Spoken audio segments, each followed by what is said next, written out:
चलते हैं अगले मेहमान के पास में। हमारे साथ में जुड़ रहे हैं एक खास मेहमान, हमारे साथ में हैं अभिजीत पाटिल जी। अभिजीत जी, स्वागत है एक बार फिर आपका शो पे। अब आपका ऑडियो वीडियो सब बढ़िया आ रहा है। Thank you sir. Abhijit sir, ये बताइए कि कल के बजट पे जो अनाउंसमेंट्स थे उस पे आपका पहला रिएक्शन क्या है? कैसा था, क्या अच्छा और क्या बुरा? सर, कल की बजट की अगर मैं बात करूं तो बजट ऐसे स्पेसिफिक किसी सेक्टर के लिए था ऐसा तो लगा नहीं। तो नॉर्मली जो बजट था वो थोड़े से इंफ्रास्ट्रक्चर रिलेटेड था, कोई इलेक्ट्रिक इक्विपमेंट्स के रिलेटेड था। तो ऐसा कुछ खास बजट लगा नहीं जो हर साल हम इंतजार करते, जैसे आपने मैं थोड़ी देर पहले देखता था कि बजट एक इवेंट होता था, एक पॉलिटिकल इवेंट होता था।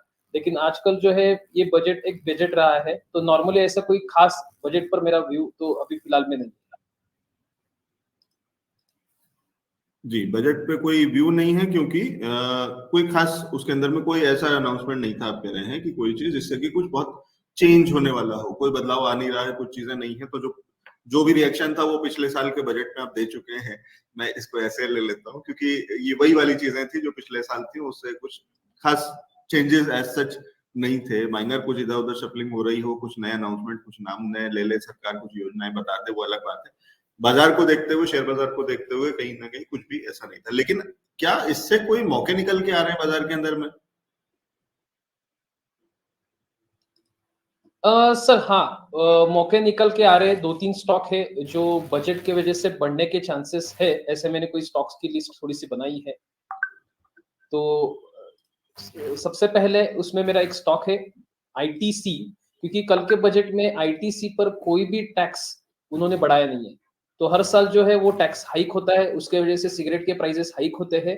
तो इस साल ऐसे बजट में कोई टैक्स हाइक का आईटीसी के इस पर मतलब से टोबैको कंज्यूम प्रोडक्ट पर कोई गवर्नमेंट ने कल अनाउंसमेंट किया नहीं है। तो इसकी वजह से देख सकते हैं कि कल के दिन भी आईटीसी ने 2 से 3% का रैली दिखाया था इंट्राडे सेशन पर, और आज भी आईटीसी आधा से 1% करीब करीब अप है। और आईटीसी पर चार्ट देखने के बाद ऐसे लगता है कि यहाँ से एक अच्छा खासा बुलिश मोमेंटम एक 10 से 15 दिन के लिए स्टॉक बना सकता है। तो आईटीसी पर एक मेरा बाय कॉल है। आईटीसी का करंट मार्केट प्राइस चलो है 229.80। हमें इसे बाय करना है अगर नीचे में मिलता है 226 तक। सो 229.70 रुपए से 226 रुपए तक इसको बाय करना है। इसमें हम एक स्टॉप लॉस लगाएंगे 220 रुपए का।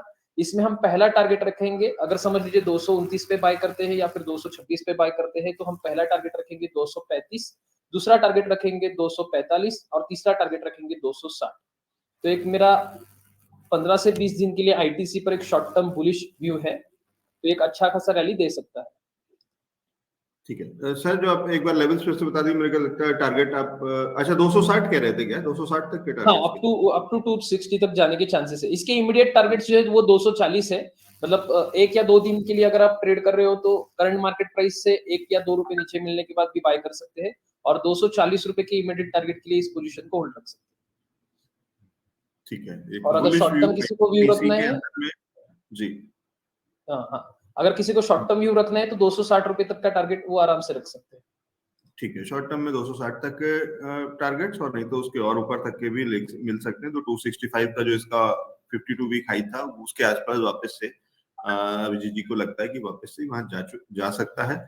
अच्छी खबर इसके लिए फिर वही है, और जो बजट के अंदर में और बहुत सारे लोगों या इनकम टैक्स के लिए भी जो लोग कह रहे हैं कि अच्छी खबर यही है कि आपके ऊपर टैक्स बढ़ा नहीं है, तो इसी को अच्छी खबर समझ लीजिए कि वरना सरकार ये भी कर सकती थी। तो वो भी एक जो विश्वजीत दास जी जैसे कह रहे हैं उसी तरीके का व्हाट्सएप पे विश्वजीत जी एक, या सभी दर्शकों को बता दूं कि एक वो भी चल रहा था, या आपने देखा भी होगा हो सकता है कि एक वो भी जोक था कि आपको दिन में आपको लग रहा है कि बजट बहुत डिप्रेसिंग है, नुकसान हो गया क्योंकि आपका कोई आपके ऊपर वो टैक्स में रिलीफ नहीं मिला।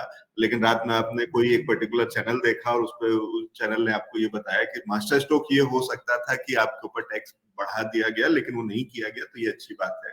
और तब आप उस रिलीफ के साथ में आप सो गए कि अब आपको नींद आ जाएगी क्योंकि आपके ऊपर टैक्स नहीं बढ़ा। तो वो जो बहुत सारे ऐसे जोक्स चल रहे हैं, तो ये ठीक है। ठीक है, एक आईटीसी टैक्स नहीं बढ़ा इसलिए बुलिश व्यू। कोई और स्टॉक सर? हाँ सर, मेरा दूसरा स्टॉक रहेगा आरईसी लिमिटेड। आरईसी लिमिटेड का अगर मैं वन डे टाइम फ्रेम का चार्ट देखूं तो करंट मार्केट प्राइस पर उसमें एक अच्छा खासा ब्रेकआउट आ रहा है। तो आरईसी का करंट मार्केट प्राइस चलो है 142, 142 से 141, मतलब यहाँ से अगर 50 पैसे 1 रुपया नीचे मिलता है तो बाय कर सकते हैं। करंट मार्केट प्राइस पर बाय किया तभी भी चलेगा, 50 पैसे 1 रुपये नीचे मिला तभी भी बाय किया तभी भी चलेगा। इसमें हम 136 का स्टॉप लॉस लगाएंगे, 142 141 का लेवल बाइंग रहेगा, 136 का एक स्टॉप लॉस लगाएंगे और इसमें हम टारगेट रखेंगे। पहला टारगेट रहेगा मेरा 148 का और मेरा दूसरा टारगेट रहेगा 156 का। ठीक है, आरईसी एक अच्छा यहाँ पे एक कैंडिडेट अभिजीत जी को लगता है कि यहाँ पे भी एक मौका है। ये भी बजट अनाउंसमेंट से जोड़ करके है सर या किसी और रीजन से? सर ऐसा स्पेसिफिक बोलना अभी तो नहीं पता, बट टेक्निकली तो थोड़ा सा प्राइस पैटर्न देख के ऐसा लग रहा है कि इसमें अच्छा खासा मोमेंटम शॉर्ट टर्म के लिए बन सकता है। एक 10% का रैली इसमें आराम से हमें मिल सकता है 5 से 7 दिन में। ठीक है, तो एक अच्छा मोमेंटम और उसको राइड करने के लिए विजय जी की राय आरईसी लिमिटेड। ठीक है, कोई और स्टॉक है सर जिसको ट्रैक कर रहे हैं? यस सर, कल जैसे गवर्नमेंट इंफ्रास्ट्रक्चर के रिलेटेड बात कर रही थी तो मेरे पास अभी एक इंफ्रास्ट्रक्चर रिलेटेड स्टॉक भी है जो फंडामेंटली और टेक्निकली दोनों साइड ब्रेकआउट देने की कोशिश कर रहा है। तो मेरा स्टॉक रहेगा पीएनसी इंफ्रा। तो पीएनसी इंफ्रा जो है ये स्टॉक ने 1 डे टाइम फ्रेम पर एक inverted head and shoulder pattern बनाया है और ऐसे लगता है कि ये स्टॉक आज के या कल के दिन में ब्रेकआउट दे सकता है। इसका करंट मार्केट प्राइस चालू है 315 रुपए। इसका करंट मार्केट प्राइस चल रहा है 315 रुपए। 315 रुपए के ऊपर जैसे ही ये ट्रेड करना शुरू करेगा तो इसमें हम 305 है सर, एनएससी पे 305।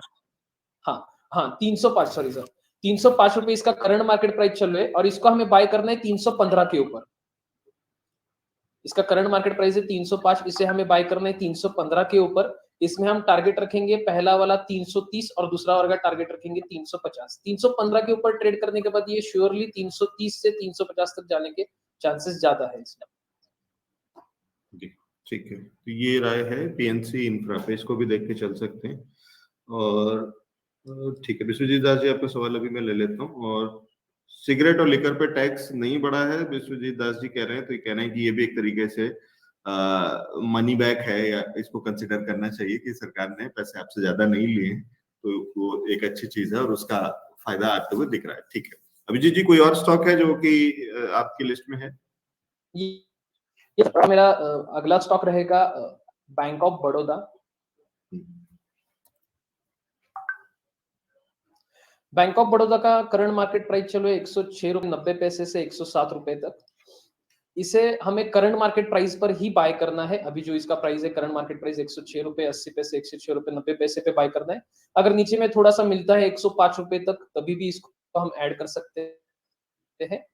तो इसमें हम स्टॉप लॉस लगाएंगे 99 रुपीज का, मतलब यहाँ से करीब करीब 7 रुपए का एक इसमें स्टॉप लॉस लगाना पड़ेगा, थोड़ा सा बड़ा स्टॉप लॉस है इसमें।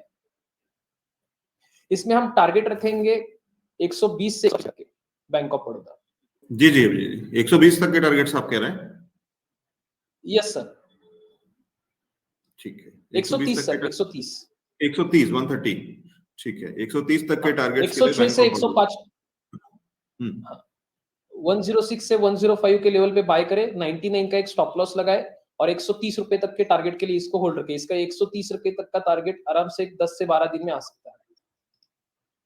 बहुत बढ़िया, तो ये राय है बैंक ऑफ बड़ौदा पे। और बैंक ऑफ बड़ौदा पे काफी और भी एनालिसिस से पहले जो जुड़े थे वो भी बुलिश थे, तो ये कहीं ना कहीं डबल मोहर लगती है, डबल कॉन्फिडेंस आता है कि एक अच्छा स्टॉक है। ठीक है।